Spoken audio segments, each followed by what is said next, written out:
നമസ്കാരം. തമിഴ്നാട് നിയമസഭാ തെരഞ്ഞെടുപ്പിന്റെ ഫലം പുറത്തുവരാൻ മണിക്കൂറുകൾ മാത്രം ബാക്കി നിൽക്കെ ദ്രാവിഡ രാഷ്ട്രീയം കാത്തിരിക്കുന്ന ക്ലൈമാക്സ് എന്താകുമെന്ന കാത്തിരിപ്പിലാണ് രാഷ്ട്രീയ നിരീക്ഷകർ. രാഷ്ട്രീയ അരങ്ങേറ്റത്തിൽ വിജയകാന്ത് നേടിയ വോട്ട് ശതമാനം വിജയം മറികടക്കുമോ അതോ കമലഹാസനെ പോലെ തകർന്നടിയുമോ എന്നാണ് ആകാംക്ഷ. പുതിയ ചുവടുവയ്പ്പിനൊരുങ്ങുന്ന നടൻ വിജയുടെ തമിഴക വെട്രിക്കഴകം റിസോർട്ട് രാഷ്ട്രീയത്തിന് സജ്ജമാകുന്നുവെന്നാണ് ഏറ്റവും പുതിയ റിപ്പോർട്ട്.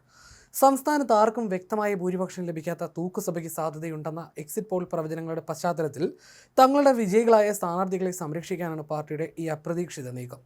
വിജയസാധ്യതയുള്ള സ്ഥാനാർത്ഥികളെ മറ്റ് പ്രമുഖ രാഷ്ട്രീയ പാർട്ടികൾ പണമോ പദവികളോ നൽകി സ്വാധീനിക്കുന്നത് തടയാൻ മഹാബലിപുരത്തിനടുത്തുള്ള പൂഞ്ചേരിയിലെ ഒരു സ്വകാര്യ റിസോർട്ട് TVK മുൻകൂട്ടി ബുക്ക് ചെയ്തതായിട്ടാണ് റിപ്പോർട്ടുകൾ സൂചിപ്പിക്കുന്നത്.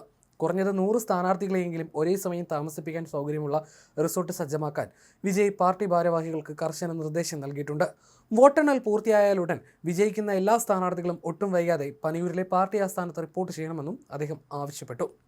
സീറ്റ് ജയിച്ചു കഴിഞ്ഞാൽ എങ്ങോട്ടും പോകരുതെന്ന് വിജയ് സ്ഥാനാർത്ഥികളുടെ തമാശ രൂപേണ പറഞ്ഞതായും, എന്നാൽ ഇതിനു പിന്നിൽ വലിയൊരു രാഷ്ട്രീയ ജാഗ്രതയുണ്ടെന്നും രാഷ്ട്രീയ നിരീക്ഷകർ വിലയിരുത്തുന്നു. കുതിരക്കച്ചവടത്തിനുള്ള സാധ്യതകൾ പൂർണ്ണമായും അടച്ചുപൊട്ടി പാർട്ടി ഐക്യം ഉറപ്പാക്കിയാണ് ഇതിലൂടെ ലക്ഷ്യമിടുന്നത്. ആക്സിസ് മൈ ഇന്ത്യ ഉൾപ്പെടെയുള്ള ചില എക്സിറ്റ് പോളുകൾ TVKയ്ക്ക് വലിയ മുന്നേറ്റം പ്രവചിക്കുന്നുണ്ട്. 234 അംഗ നിയമസഭയിൽ 120 സീറ്റുകൾ വരെ നേടി വിജയ് അധികാരത്തിലെത്തുമെന്ന് ചില പ്രവചനങ്ങൾ സൂചിപ്പിക്കുമ്പോൾ ദ്രാവിഡ പാർട്ടികൾ ഇതിനെ പുച്ഛിച്ചു തള്ളുകയാണ്. DMK സഖ്യം വലിയ ഭൂരിപക്ഷത്തോടെ അധികാരത്തിൽ തിരിച്ചെത്തുമെന്നും വിജയ്ക്ക് രാഷ്ട്രീയം വെറുമൊരു വിനോദം മാത്രമാണെന്നും DMK വക്താക്കൾ പരിഹസിക്കുന്നു. എങ്കിലും പോളിംഗ് ദിനത്തിലുണ്ടായ വൻ ജനപങ്കാളിത്തം TVKയുടെ വോട്ട് വിഹിതം 20% മുകളിൽ എത്തിക്കുമെന്നാണ് സൂചന. രാഷ്ട്രീയ അരങ്ങേറ്റത്തിൽ വിജയകാന്ത് ഉണ്ടാക്കിയ തരംഗത്തെ വിജയ് മറികടക്കുമോ അതോ കമലഹാസനെ പോലെ പിന്നിലായി പോകുമോ എന്ന ചോദ്യത്തിനുള്ള ഉത്തരവും നാളെ ലഭിക്കും. തിരഞ്ഞെടുപ്പ് ഫലം പുറത്തു വരുമ്പോൾ ഉണ്ടാകാൻ സാധ്യതയുള്ള ക്രമസമാധാന പ്രശ്നങ്ങൾ നേരിടാൻ സുരക്ഷ ശക്തമാക്കണമെന്ന് വിജയ് തന്റെ പാർട്ടി ജനറൽ സെക്രട്ടറി ആദവ് അർജുനയോട് ആവശ്യപ്പെട്ടിട്ടുണ്ട്. കൂടാതെ വോട്ടെണ്ണൽ കേന്ദ്രങ്ങളിൽ ജാഗ്രത പാലിക്കാൻ പാർട്ടിയുടെ നിയമവിഭാഗത്തിന് നിർദ്ദേശം നൽകി. MK സ്റ്റാലിന്റെ നേതൃത്വത്തിലുള്ള DMK ഭരണ തുടർച്ച പ്രതീക്ഷിക്കുമ്പോൾ വിജയുടെ കടന്നുവരവ് ആരുടെ വോട്ടുകളാണ് ചോർത്തുക എന്നതിനെ ആശ്രയിച്ചിരിക്കും തമിഴകത്തിന്റെ ഭാവി. വോട്ടെണ്ണലിലെ ഓരോ ഘട്ടത്തിലും തങ്ങളുടെ MLA-മാരെ കണ്ണിൽ എണ്ണയൊഴിച്ച് കാക്കാൻ തീരുമാനിച്ച TMKയുടെ നീക്കം തമിഴ്നാട് രാഷ്ട്രീയത്തിൽ വലിയ ചർച്ചയായിരിക്കുകയാണ്. തമിഴ് മണ്ണിൽ കാലം എത്ര കഴിഞ്ഞാലും സിനിമയും രാഷ്ട്രീയവും വേർപിരിയാനാകാത്ത ഇരട്ടകളാണെന്ന് ഒരിക്കൽ കൂടി അടിവരയിടുമോ 2026 നിയമസഭാ തെരഞ്ഞെടുപ്പെന്നും ഏവരും ഉറ്റുനോക്കുകയാണ്. വോട്ടെണ്ണലിന് മണിക്കൂറുകൾ മാത്രം ബാക്കി നിൽക്കെ ദളപതി വിജയിയുടെ തമിഴക വെട്രിക്കഴകം സൃഷ്ടിച്ച അലയൊലികൾ ചെന്നൈയിലെ കോട്ടകളെ വിറപ്പിക്കുമെന്നാണ് നിരീക്ഷകർ വിലയിരുത്തുന്നത്. മൂന്നാം ശക്തിയായി വിജയ് ഉയർന്നു വന്നതോടെ DMKയുടെ തുടർഭരണ മോഹങ്ങൾക്കും AIADMKയുടെ തിരിച്ചുവരവിനും മേൽ വലിയൊരു ചോദ്യചിഹ്നമാണ് വീണിരിക്കുന്നത്. ആദ്യഘട്ടത്തിൽ വിജയുടെ രാഷ്ട്രീയ പ്രവേശനത്തെ അതിരൂക്ഷമായി വിമർശിച്ച AIADMK നേതാവ് വൈക്കോയുടെ നിലപാടിലുണ്ടായ മാറ്റം രാഷ്ട്രീയ വൃത്തങ്ങളെ പോലും അമ്പരപ്പിച്ചു. സെപ്റ്റംബറിൽ വിജയ് റാലിക്കിടയിലുണ്ടായ അപകടത്തെ ചൊല്ലി കടന്നാക്രമിച്ച വൈകോ തെരഞ്ഞെടുപ്പ് അടുത്തതോടെ വിജയുടെ സ്വാധീനത്തെ കണ്ടില്ലെന്ന് നടിക്കാനാവില്ലെന്ന സൂചനകളാണ് നൽകിയത്.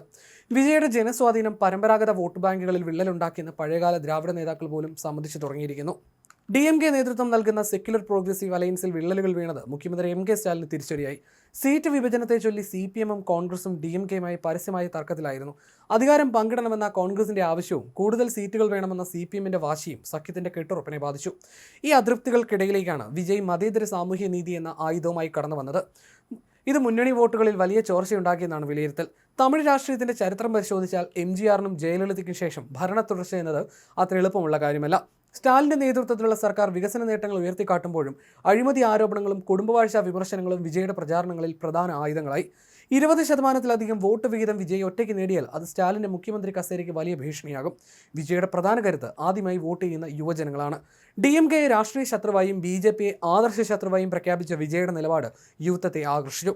സിനിമയിലെ താരപരിവേഷം വോട്ടുകളായി മാറില്ലെന്ന രാഷ്ട്രീയ നിരീക്ഷകരുടെ കണക്കൂട്ടലുകളെ തെറ്റിക്കുന്നതായിരുന്നു TVK-യുടെ ബൂത്ത് ലെവൽ പ്രവർത്തനങ്ങളും.